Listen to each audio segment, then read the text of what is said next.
Sit back and throw one back with your pinky in the air and a middle finger to the world, and join me, the eclectic gentleman Stephen Watts, as we look back on this day in pro wrestling history.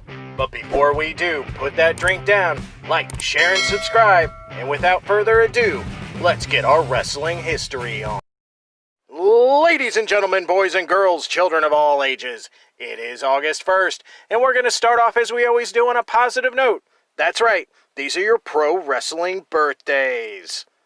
1878, one of the first dominant champions in professional wrestling, George Hackenschmidt. 1934, the man with the red plan, Eric the Red. 1950, WCW enhancement talent, Buckhouse Buck.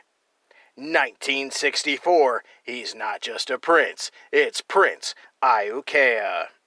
1972, he's good for not just getting tables, but much, much more, Devon Dudley. And last but not least, someone continuing the legacy of the Hart family and his father, Harry Smith, from 1985. Of course, on the flip side of that coin, your pro wrestling deaths for August 1st. 1984, Argentina, Apollo. 2019, Harley Race. All right, enough of the sad stuff. It's time to get to the meat and potatoes. That's right, these are your pro wrestling history highlights for August 1st. Jumping in the Wayback Machine and going to 1963, where we see Eddie Graham defeat Hiro Matsuda for the Florida Southern Heavyweight title in Jacksonville, Florida, beginning his fourth reign with the title.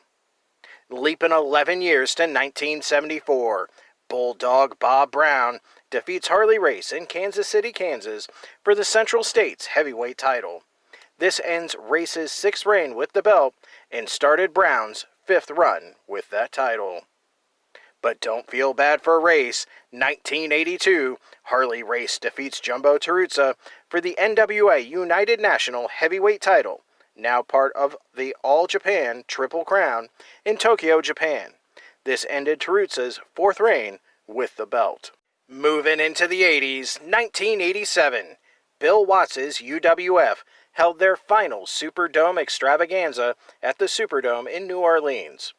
Watts had run several supercards at the Superdome over the years, with it peaking in the early 80s with Mid-South Wrestling, as the promotion was then known as, drawing up to 30,000 fans for shows with Junkyard Dog, Ted DiBiase, and the Freebirds.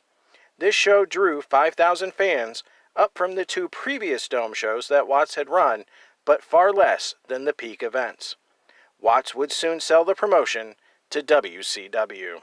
Those were your incredibly short but sweet pro wrestling history highlights for August 1st. I'm the eclectic gentleman Stephen Watts, and we'll see you tomorrow.